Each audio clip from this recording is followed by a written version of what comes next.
It's time to get your sip on. Use your phone, a tablet, computer, get your list on. Having fun while entertaining is the mission. Drag your mouse to the link and get your click on. Yeah. The topic stay lit, conversation don't quit. A couple wisdom with some humor in it. Nothing gets better than this. So sit back and just take you a sip. Welcome to All Tea No Shade, where we are serving the tea without the shade. Like we always do. So pull up a seat and let's start this damn sip set. Cardi, don't be quiet now. We got a new person in the building. We got Cardi back. Say hi, Cardi. What's good, y'all? What's good, sippers? We're back in video as well. I know, hi. So awkward. We gotta get used to that. We gotta get used to it. I don't like it.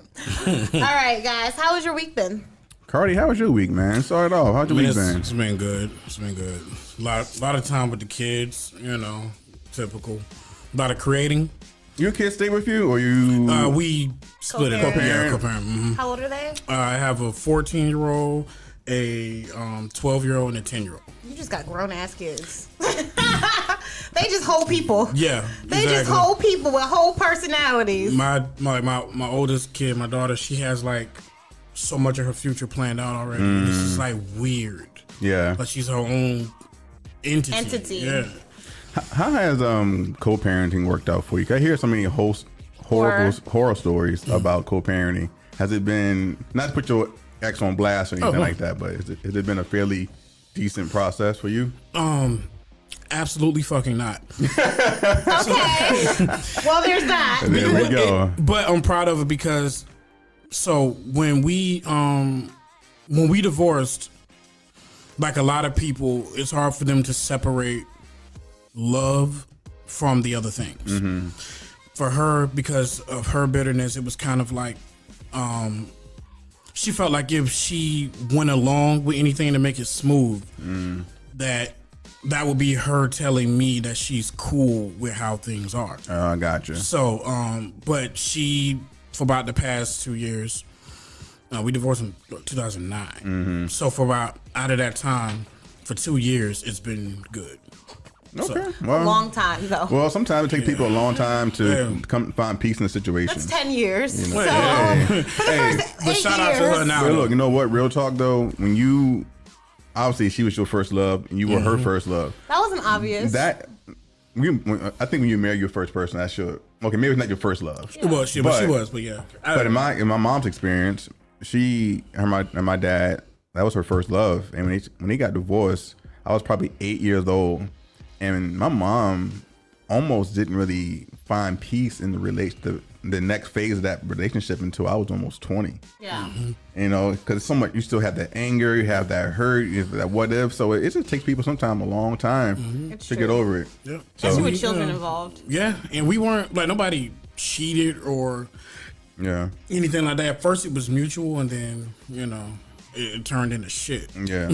But we're here now, you know, and shout out to her, you know, because she's always been an amazing mom, but she used to suck as a co-parent. Mm-hmm. That's a good distinction to have. Like, the fact that you can recognize that she's a good parent, she just isn't a good co-parent, you know? Sure, I tell my friends about my dad all the time. So my dad is an awesome friend. He has been an awesome friend to all his people. He's a good ass dude. He just was not a good father. Yeah. Right? And everyone's not meant to be that, you know? So that's an interesting How was your week, Al? My week was good. I have started dancing again, so I've taken like a little breather for like the last couple of months. And so Are your legs sore? No, my legs aren't sore. Okay. But child, ain't nothing like figuring out you out of shape when you go dancing. I bet. Especially like salsa dancing, because there's no like hiding the fact, right? Like it's fast paced, so you are going, so you always just moving, and you have to finish the song, right? So like, shit, me, child, ain't nothing more like, ooh, I am really out of shape than when you dancing, like you get your fourth song in and you like starting to breathe hard and you like, ooh, I don't know if I can finish this long ass salsa. You're like, oh, I need to tighten up. Especially at the level that you're at. Like for the beginner person, you can stop whatever. But when you're, I guess you're a professional dancer at this point. Yeah. You can't just stop. You're like, we gotta push through because people watching you. You know. I low key hate that. It's nice though that I've moved to a different city because like I used to come to Orlando every once in a while, but not a lot. So I don't know that many people here. So I don't know that many people in the dance scene either. So I get to be just a complete unknown, which is different. Because in Tampa, everybody kind of knows me. I grew up there, like in terms of salsa dancing. But different. How's your week? My week's been all right. It hasn't been too bad. I just pretty low key week. I did watch. Did y'all any of you watch the impeachment hearing that's going on in DC? No, to be real with you. So I watched a little bit of it 2 days ago, where Marie Yankovic, she was the former U.S. ambassador for Ukraine, right? So this woman is on telling her story. You know, you can't lie, because if you lie, you can go to jail. Right. So she's dedicated over 30 years of her life to fighting corruption. Mm-hmm. She was in Ukraine fighting corruption, trying to get people who were corrupt out of there. Right. Donald Trump and Rudy Giuliani.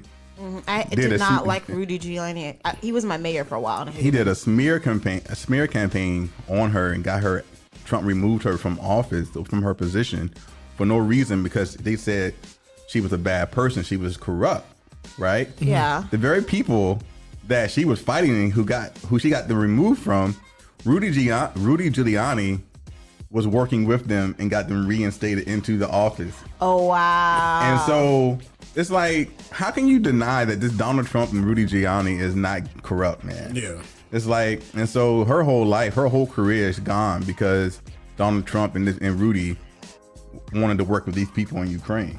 And pretty much smeared her entire career for no reason at all. And she basically said, look, this undermines the security of other ambassadors in other countries when you don't feel like you have the government behind you. Right. And so I just don't understand how people can continue to ignore the fact that Donald Trump and his associates are so corrupt. So I definitely think, check it out. It's crazy. I just think we're like the generation of like extreme apathy. Like we are, we got Twitter fingers, but when it comes to actually like making movements, actually like standing in like your truth and actually doing an affirmative action other than like sharing a news article or something, we don't do it, and so I think that's why so much stuff is getting by. Like I think 20 years ago, Donald Trump could have never, he would have been the fact that he even ran, he would have been the laughing stock of the entire nation. He would have been a Ross Perot. Like independent person, right? And even still, people would literally murder him in jokes about him even attempting to run, right? But right now, nobody cares. Like nobody. We don't move. We don't do things. Why is the United States the only country that is not rebelling against their government? If you look around the world, there are so many citizens rebelling and protesting in other countries because they're fed up with what's happening. But yet here in the United States, we are the catalyst for what's happening across the world, yet we just sit in silence and just Twitter fingers. Well, I think it's interesting, that whole statement, because I don't even know if that's true anymore. We're known to be a mega power, but if you look at the last few trends, we're too distracted. We are distracted. We have digressed. We've let other countries come in and take over, right? Like we are so codependent on China. Like we're not the leader anymore. I don't say in the free world. I think that we are still. That's a different political topic. I think we're still a leader, but I think it's very, very narrow. I agree. China is pretty much neck and neck with us as well, and China actually owns a lot of the debt that we have. Yeah, we owe China like trillions of debt. I don't know how much debt we owe China. I'm sure America's China's. Yeah. So, but yeah, it's just crazy, man. But politics it's crazy. Weird. It's insane. It's like a what's it called, a kayfabe. Like with wrestling, you know what I mean? Like, it's bullshit, but it's real. Yeah. There's some movements though, like the teenagers are doing some stuff, like with the gun violence in school. I've seen them actually literally protest more than I've seen adults protest. They just walk out of school, and they don't walk out of school and like go somewhere. They'll walk out of school and like be in the parking lot protesting. Like, so that's really encouraging that the new generation is mobilizing. Yeah. I guess that's considered Generation Z. Is that what it? Yeah. What is this? We can't claim them. We can't claim them. I'm not sure I want to claim them, but shout out to Generation Z though. I do. They're getting some stuff done that I think they're pushing. Our generation isn't. They have definitely pushed a lot of agendas forward that needed to be pushed forward. However, I think millennials have pushed a lot of stuff forward too, and we're all millennials at this table.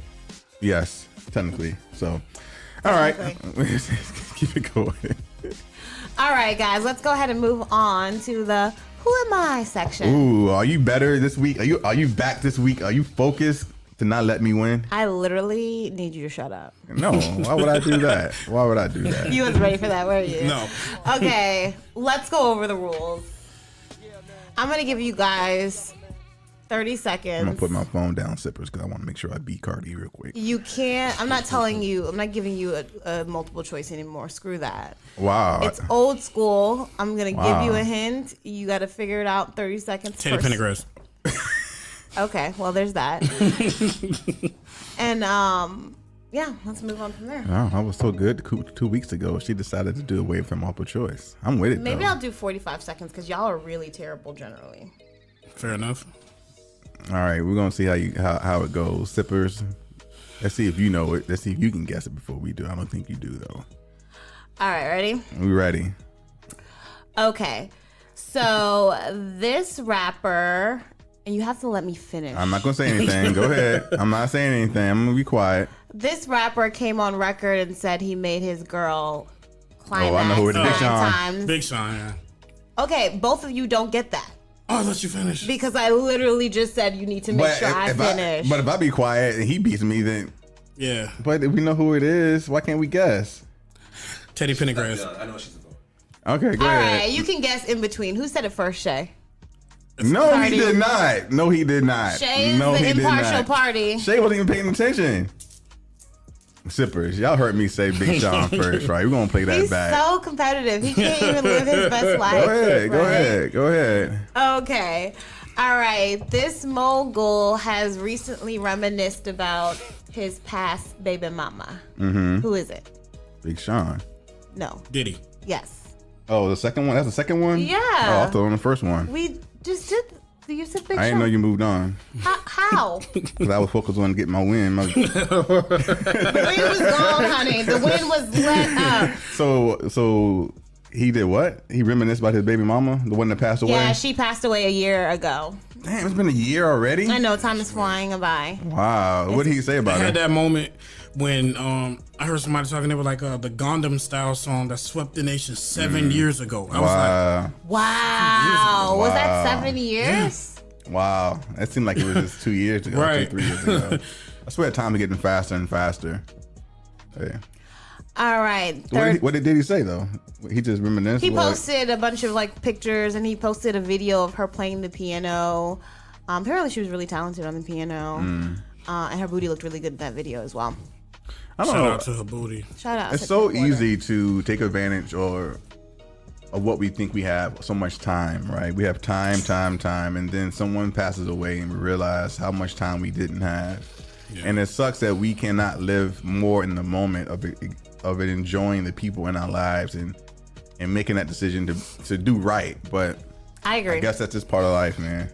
You know, it's so hard because there's like this balance that everybody talks about balance because it's so true. Because like at some level, you have to balance your own self-interest amongst, you know, like all these other things, like your friend needing you or your family, or like you have all these other obligations that can really derail you from like focusing on the things that you're trying to accomplish. Yeah.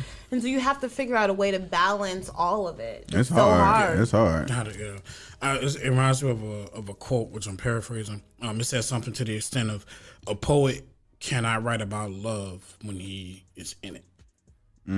He has to reminisce on it." You know what I mean? I was like, damn. I said, it's a very interesting thought. It kind of parallels to that aspect. So it makes you. But do you think that's true? Well, for me, it is. Mm-hmm. You know, I think. You've never written a poem while you were in love? When I am giddy in love, that's when I write. For me, Yeah. you know, I think. I don't know. I guess pain is a motivator for something. For me, definitely pain is a motivator. Like, I do some of my best writing after the fact. Yeah. Okay, but I have a question for you. Mm-hmm. You say you when you're in love, you don't write, right? But are you a self-reflective person? Like, are you often in the end of your relationships thinking like, I didn't realize how much I appreciated this person until after it ended? Mm-mm. Or how much you did right and it still didn't work out. That could be part of the self-reflection too. Yeah. That's a weird way to think about it. No, because you think about it. Let's say you did everything in your power to make that relationship work and your partner cheated on you for whatever reason. Yeah. And you're sitting towards the end of it. You're like, man, I did this, I did this, I did this. And it still didn't work out. So that's a way to, but I agree. You should also reflect on the. It made me a little self-righteous though. Like, I had one relationship because I'm one of the type of people where when someone says they're divorced, I say congratulations, because to me, like, no good marriage ends in divorce. Right. You know what I'm saying? And so it's like, true. That makes sense. Yeah. So, but I had one situation, one ex that it haunted me for a long time, and I would reflect on everything, and then it kind of made me self-righteous because I kind of start turning into that for a second. I start turning into that women don't appreciate a good man guy. Mm-hmm. Yeah. No one likes that guy. But you know what? The thing, like, it's the two things that you guys like both kind of have in common, and like just in the way you were just speaking about it is doing the right thing. You don't get like a reward for it. That should be the normal thing. Absolutely. Right? Absolutely. Like, if you enter into a relationship with someone, you should be doing all of the right things. You should be trying to make that succeed and make that successful. But at the same time, because you're supposed to reap what you sow, it's like you feel cheated. And if you're not careful, it can take you to a real dark place. Yeah. Yeah, I always go back to everyone wants to feel appreciated. Everyone. No one wants to. I was going to do a video on this and said if the person you're talking to says, but what about the things I did do? Right? You know, if you've reached a point where that person no longer feels like you see the good they do. All you do is point out the bad stuff. Right. Like what about all the good I've done? Have you seen that? Do you see what I do? You know. But anyway, all right. Next person. All right. So this actress just slapped Netflix with a lawsuit for discrimination. Monique. I was just waiting because you told me I had to wait until you finished. I wasn't know if you were done or not. You could have had another sentence. I was done. Oh, it's good to know. Good guess. I love us for real. Yeah. Maybe I'll like say the end when I finish something, so you guys know. I don't know how I feel about Monique anymore. I still don't feel right about that. Have you guys seen? So you know there was all that fanfare when Monique was tried to out Tiffany Haddish for getting a shitty deal on Netflix too or something like that. And was just like, I feel like it's so rude because don't be in my pockets. Like, if Tiffany Haddish wasn't coming out speaking, don't speak for her. Yeah, and she agreed to it. Yeah, but have you seen the Tiffany Haddish actual show on Netflix? No. It is, first of all, I don't like Tiffany Haddish. Like, I think she was really funny in Girls Trip, but I haven't liked her in anything since. Yeah.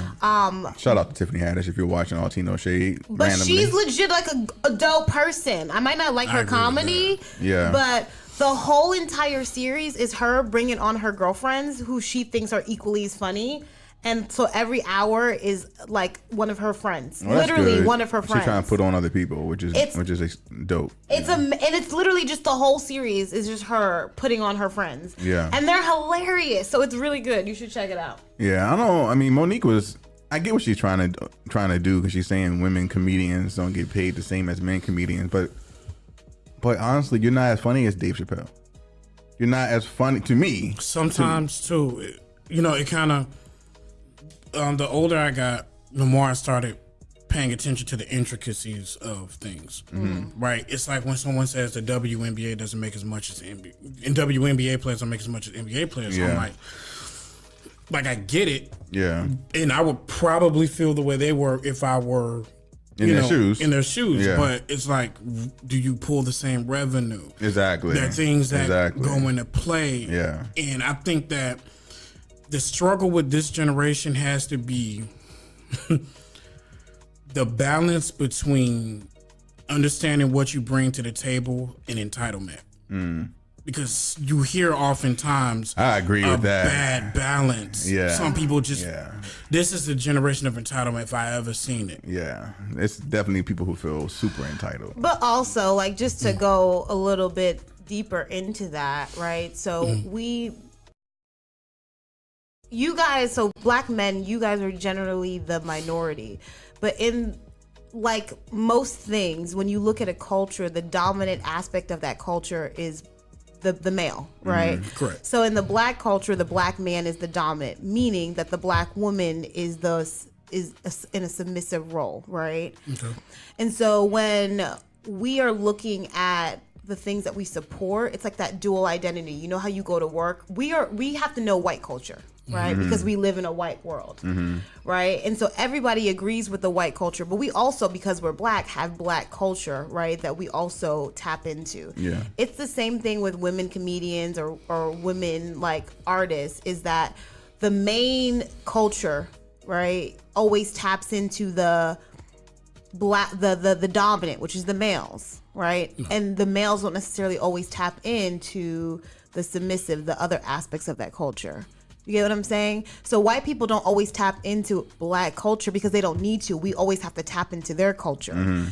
The same thing when it comes to the black culture versus man versus woman. The males of our culture don't always tap into the woman culture because we, by default, have to tap into yours. Makes sense. You know what I mean? I respect that for and sure. so we don't necessarily get as much support in certain aspects because you guys don't identify it, and you don't need to because we always band or agree with you guys. Yeah. That's why I'm slow to speak on stuff like that. Yeah.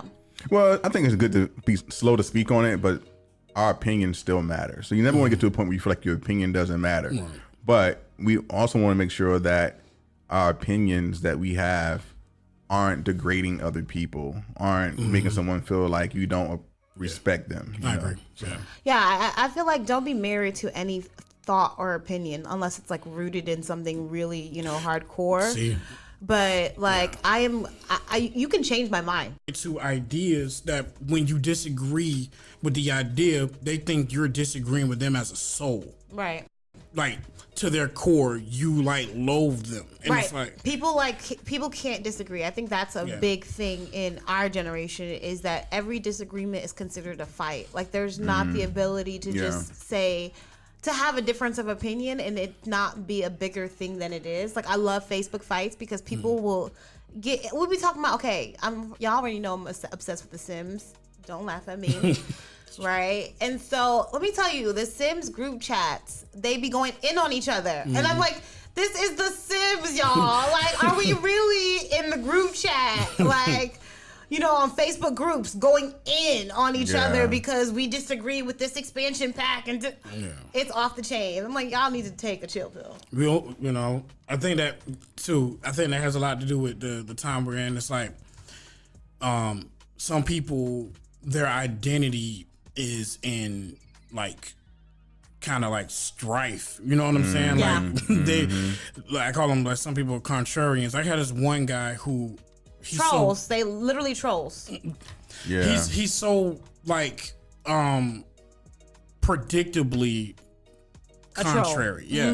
You know what I mean? Like he's one of those guys where if everyone's like, I like, waffles, he's gonna be like, I think waffles are trash. You know what I mean? That's him. He's a contrarian. You know what I mean? I can't be around people like that. Yeah. All right, yeah.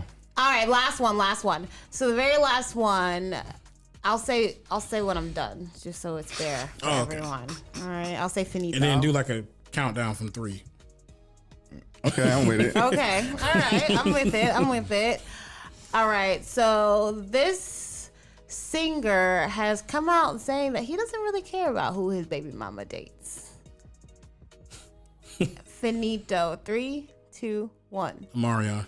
I didn't know. So Marion has finally officially actually spoke on his baby mama. If you guys don't know, his baby mama is dating his bandmate, ex-bandmate. They're currently on tour right now. So current bandmate, it's so sketch. And they're on that show, Love and Hip Hop or Hip Hop something. and they're all over social media right now and being wrong and strong in their love for each other. And so Omarion has been like the caption of unbothered, like hashtag unbothered. And you don't care no more. He don't care. And so they finally got him to say something, and he just pretty much said he doesn't care. And if anything, the only time that he does care is that if the negativity impacts his baby mother. It was funny how he worded it, because it was clear he didn't care that she was upset, but he said it upsets my children because that's their mother, and that's when I get upset, is when my children get upset. And so I was like, all right, Omarion, hashtag goals. People, when it comes Unbothered goals. When it comes to stuff like that, because I've been dealing with music. Oh yeah, you've my been whole in life. bands, right? Yeah, So my whole life. So. Some people are saying that it's not that big of a deal to date your band. I was like, they're not best friends. I was like, you guys are with each other for a lot of time, right? Ooh, look at that face. So, it's like, because the thing about artistry, people who don't deal in it, they don't know how intimate artistry is. Yeah. Like, we're comrades of another realm. Right. Bro, like, this shit is religious. Yeah. For a lot of us. And it's like, it's certain lines that I think it's best that you don't cross. So it's like, I didn't really know too much about what was going on with the situation. I knew it was Omarion from memes. Okay, yeah. You just explaining that situation, I'm just like... Oh, so you didn't know what was happening? Not really. No, I didn't even know. Yeah, Not really. that's crazy. Yeah. So how close are you guys with bandmates? Even bandmates you didn't like? Like, you guys didn't really fuck with each other. Even though they're people... Their girls were still off the list. Yeah, like, everybody had a different code. Yeah. For me, it's like they're... Artists are others. I'm trying to be careful. Like, they're people who, it's like, even though I want to whoop your ass. Like, right. You get on my nerves, nigga. But it's like... But I respect you. One, like, you made me money. Yeah. We made money together. Right, true. We can continue making money together. We can continue making money. You know what I'm saying? And not just that, but it's interesting how artistry is one of those things that brings people together, because when we on that stage, I forget that I want to kick you in the balls. You know what I'm saying? Like, we're up there and it's just like, So you got to show. You got to do what you got to do. Yeah. And it's that camaraderie. You know what I'm saying? And I think that whenever you're doing things that brings bad energy to the table, you mess up the whole thing. Mess up the whole vibe. And it's like, B2K can still make a lot of money together. You know what I'm saying? Right, they're on a tour right now. Shit, like, really? Yes, that's what makes it worse, because she's on the tour there. Oh, yeah, that's bad. Well, but at least you don't care, though. That's how you know you don't give a fuck, though. When you're over it, you're over it. That's not talking about long. We had 28 minutes. Okay. All right, guys. Let's go ahead and move on to the sip of the day. Listener shout out. Listener shout out. Listener shout out. Our producer's struggling over. Oh, I changed it. Don't worry about it. So, listener shout out goes to, you probably know this guy, J. Walt the Great, aka Jarvis Walters. He's from Tampa, Florida. That's my nigga, man. Yeah, he was our very first person to subscribe to our YouTube channel for our videos. Hey. So if you wanted to watch us on All Tea No Shade on YouTube, go to All Tea No Shade. You'll type it in. You'll see our videos right there. It's going to be our second video, but he was the first one to subscribe. So we appreciate you, J. Walt, for showing that love, for commenting. Great episode. Yeah. So if you are a video person, that's where you can find us. But if you love audio, you can find us in many places. Where can they find us? You can find us on Facebook. We have a page called All Tea No Shade. We have a group called All Tea No Shade Podcast and Friends. And you can always email us at allteenoshadepodcast@gmail.com. If you want to slide in our DMs on Instagram, we are also All Tea No Shade Podcast. Yes. All right, guys. So can I move on to the sip of the Yes, day? we can move on to the main sip. All right, let's go to the travesty that is this sip of the day transition. You know what time it is? Hey, L. What? Do you know what time it is? Hey, sippers. Do you know what time it is? What is it? Time for the main sip. The main sip. I said it's time for the main sip. The main sip. Get your cup ready, drink ready, tea ready. Get your cup ready, drink ready, tea ready. time for the main sip. The main sip, I said it's time for the main sip. The main sip, get your cup ready, drink ready, tea ready. Get your cup ready, drink ready, tea ready. That is not the same without TJ. Every time I hear it, I always think of him. Shout out to TJ. Our faves. All right, guys. The sip of the day, we're talking about marrying for love versus marrying for security. Sorry. I like my nose is like tickling. I think I'm about to sneeze. She was about to sneeze. But I got it. All right, we were talking marrying for love versus marrying for security. Security. So I think it's interesting because they say that like arranged marriages end up lasting significantly longer than marriages like, for love.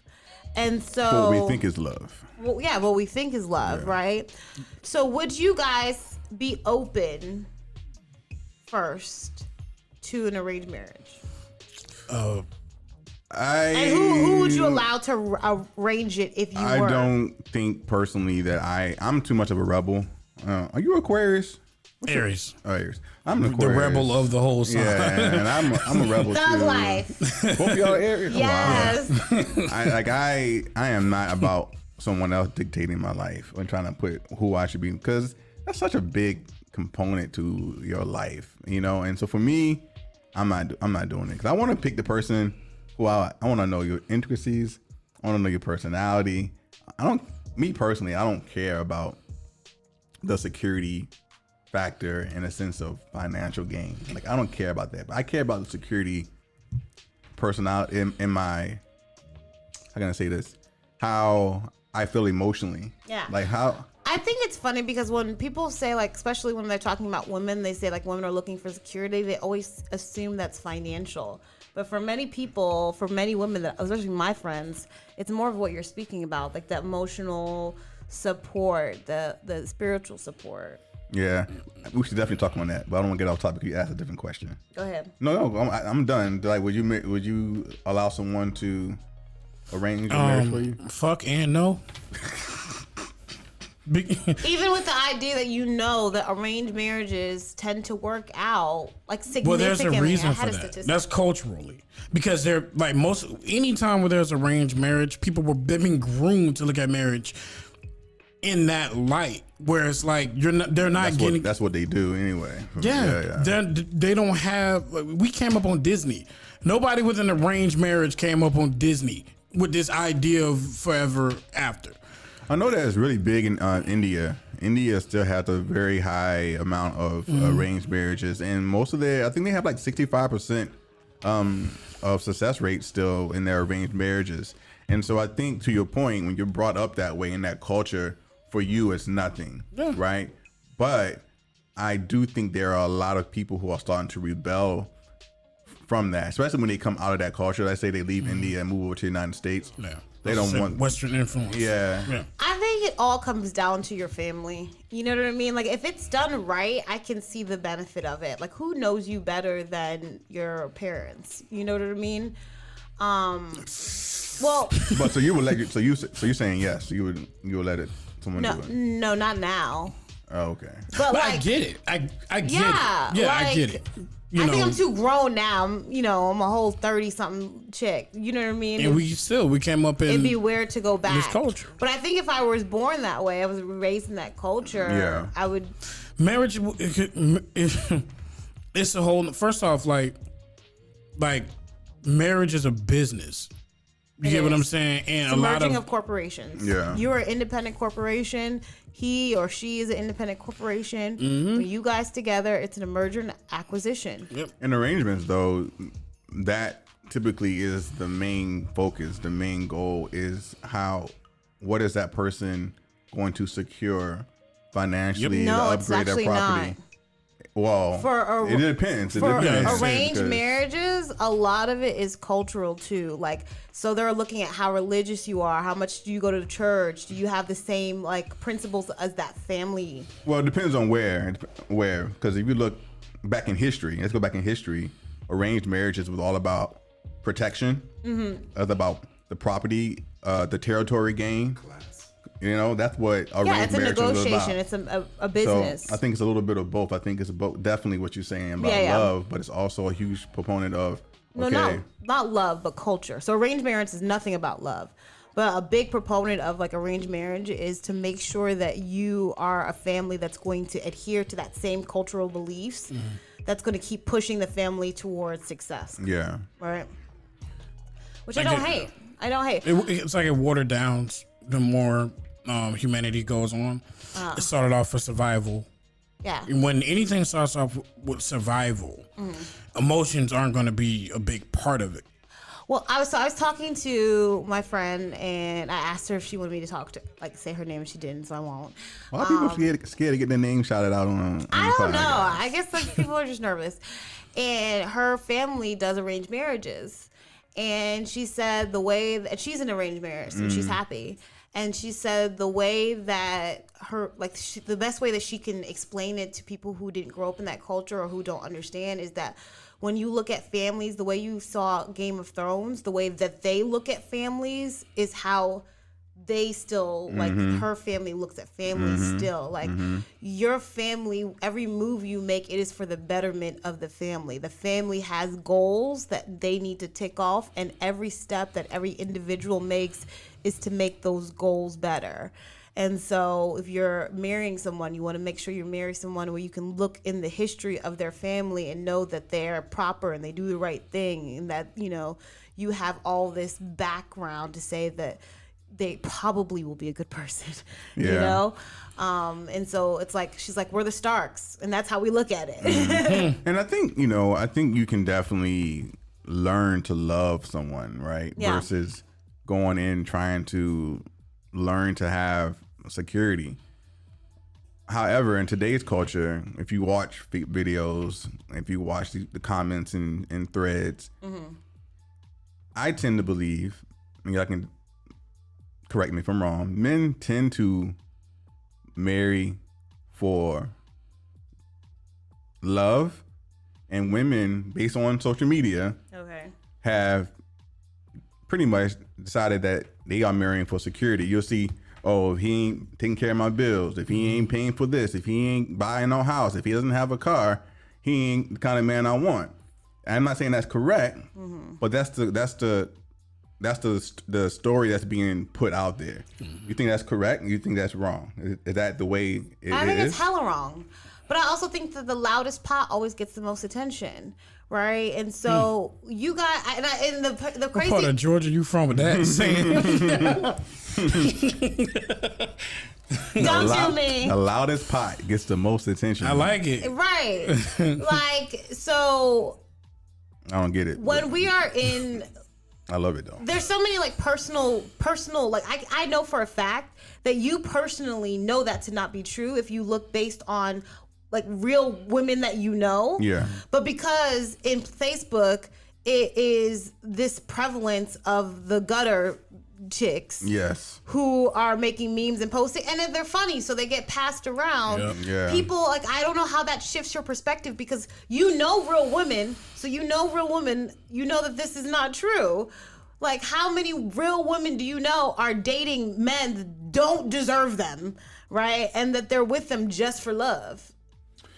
That's true. And how many women do you know actually are the breadwinners in their relationship versus their man? Like in my own life, I know most of the women I know aren't marrying or getting with somebody based on his job. But I will say there are a lot of women that won't date the dishwasher or won't date somebody based on his career stats. And I'm not saying there's anything wrong with that. Where are you pulling that a lot of? So that a lot of comes from social media, and it's not true. That's what I'm trying to say. No, I think it's some conversations in general. They're a small subgroup of women, just like there's a small subgroup of men who like to be house husbands and don't want to actually work, right? There's a small subgroup of people in the gender who that's their criteria. But I think that's a pretty small subgroup. I don't know if it's a small subgroup, because all my life growing up, men are taught that you have to be the breadwinner, you have to do this, you have to do that, and there are a lot of women that truly believe that if he ain't taking care of home, then he is not a man that she can be with. that's the story. That's culturally what's been taught in America, maybe worldwide, that a man has to be the breadwinner. And most women these days have their own stuff. So I think women who are independent, who has their own career, they aren't looking for that financial security. Right. I agree. I don't even think of that as financial. So me requiring that the man that I date also like have a career and be like stable in his own finances, that to me isn't like me requesting financial security from him, right? I'm not entering into the marriage for financial. I'm secure, he's secure, we are secure, right? So I think most women just want you to be secure in your own finances. I think so. There's a balance in between what both of y'all are saying, though, right? Because there's a lot of women out there who they're getting their bag bitterly, though. Yeah. Like they're getting their bag, but they're like, it's, you know, there are a lot of women who I know them. Yeah. They're they're kind of like, I got to get this bag because I don't either A, have a man, or B, don't have a man who's doing what a man's supposed to do. Yeah. Yeah. You know what I mean? And that overall is kind of what makes marriage in these times look so unappealing to men. Right. I think unappealing to men and women. I think the stats are showing that our generation of people are getting married later in life now. They are. Well, what I mean, the reason, the aspect where I'm coming from with men is, it's like I often say this: feminism. What's the benefit? Feminism shifted not only the way women think, but it shifted the way men think as well. Absolutely. So it's like at the end of the day, it's like, okay, so society is telling us that the woman isn't, as like religion would tell us, the weaker vessel. Yeah. We're equal. Yeah. We're equal in all, you know, for the most part. Especially in this culture, you know, under the patriarchy, blah, blah, blah. By the end of the day, we know for the most part we're equal in this society. Yeah. But you look, and it for a lot of men, it's kind of like, okay, so we're equal, but I have to take care of you because you have a vagina. I have to pay all the bills because you have a vagina. But we're not equal because we still make like 70 cents for every dollar that every man makes, even though we're more educated. Well, and do more education and I think we are, in our minds, we should be equal. Yeah, but we understand that equality is never going to be something that it's not going to be equal. A man is stronger than a woman in most cases.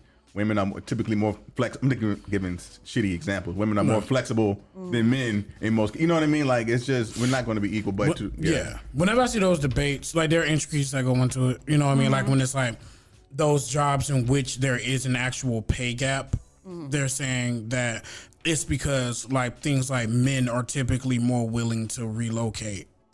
Or men are typically willing to do more dangerous jobs and stuff like that. But I agree with you saying. I still don't or think... men are only in those scenarios really willing to hire men, because hiring women in those scenarios make them uncomfortable, because that's not a woman's job. Makes them uncomfortable, and hiring a woman for that position who potentially could be out for 8 to 9 months because she gets pregnant. Right. You know what I mean? Like, unfortunately, women are discriminated against that as well. Right. You know, that exactly. Like, I look at it as all discrimination. Yeah. But I don't look at it as all equally evil discrimination. But that's here nor there. The point that I'm making is that, like, for the most part, so it's like society has made these great strides to make women able to, again, get their own bag, and they're doing it. And so, you know, and you look at a lot of times we see those people who putting up those posts, it's kind of like they never talk about the economy. You know what I mean? It's like, well, your granddaddy rent was a fucking shekel. Yeah. You know what I'm saying? Like, it was 1 shekel or shilling or whatever the fuck. Grandma didn't have her own car. Grandma didn't have a cell phone bill. Grandma didn't have, whoever. But now women have way more. Inflation, it all plays a factor. It all plays a factor. When I was married, I did both things. We both worked, and there was times when I was the breadwinner. And it was like, you're a man. It's like, yeah, we're struggling because I'm the only one. It's a one income household, but I guess I think unless you're like making 7 figures, I think it's really hard to be a 1-income household in America. Absolutely. I think, this day and age, absolutely. But I also feel like this is one of those things too where I just don't. Maybe it's my perspective, but I'm a woman's woman. I got a lot of girlfriends, and I just don't know that many actual real life women. Like I've seen it on social media. You'll see like a copy of like a picture or screenshot somebody posted. And they'll be like talking all this craziness, but I don't know that many actual women who expect that their man to pay all of their bills and to take care. I don't know that many. I don't know any actually, and so I know some, but like the ones that I personally know, there's like very few where that the husband's bringing in the bread, but they're comfortable. Most of the time they struggle, and to them, they don't have high expectations. So they're like, my man's the man, and he's bringing in, he's the breadwinner. But like, if he gets sick,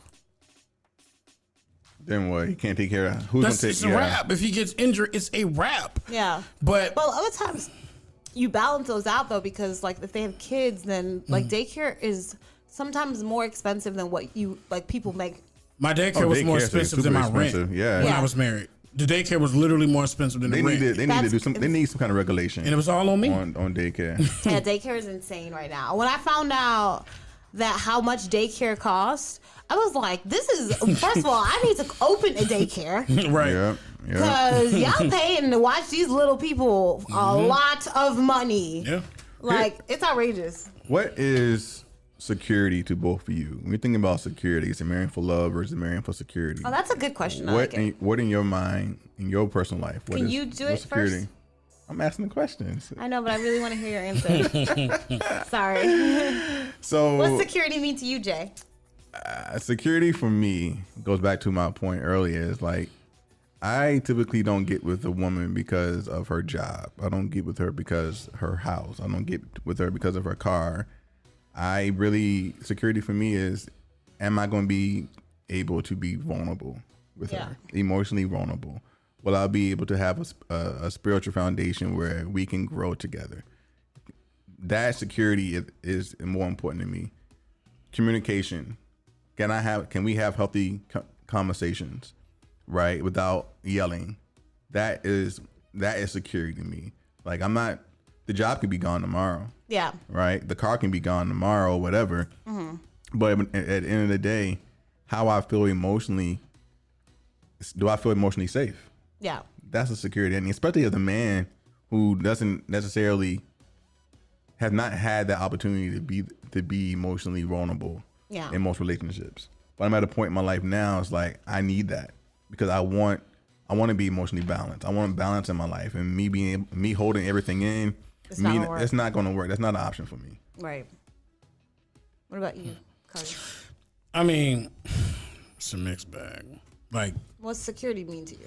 Well, piggybacking off of what Jay was saying, that's where I am too. I never really had a relationship where I was able to be vulnerable. Yeah. It was always y'all niggas make it hard. Sorry. No, women make it hard. No, I'm going to. You might be ready now to be emotionally available, but I'm absolutely certain that up until this point you were not. I was absolutely. Were you? Mm-hmm, because I always had this idea of a relationship where it was like, okay, my childhood failed me. Yeah. I'm coming to this person who,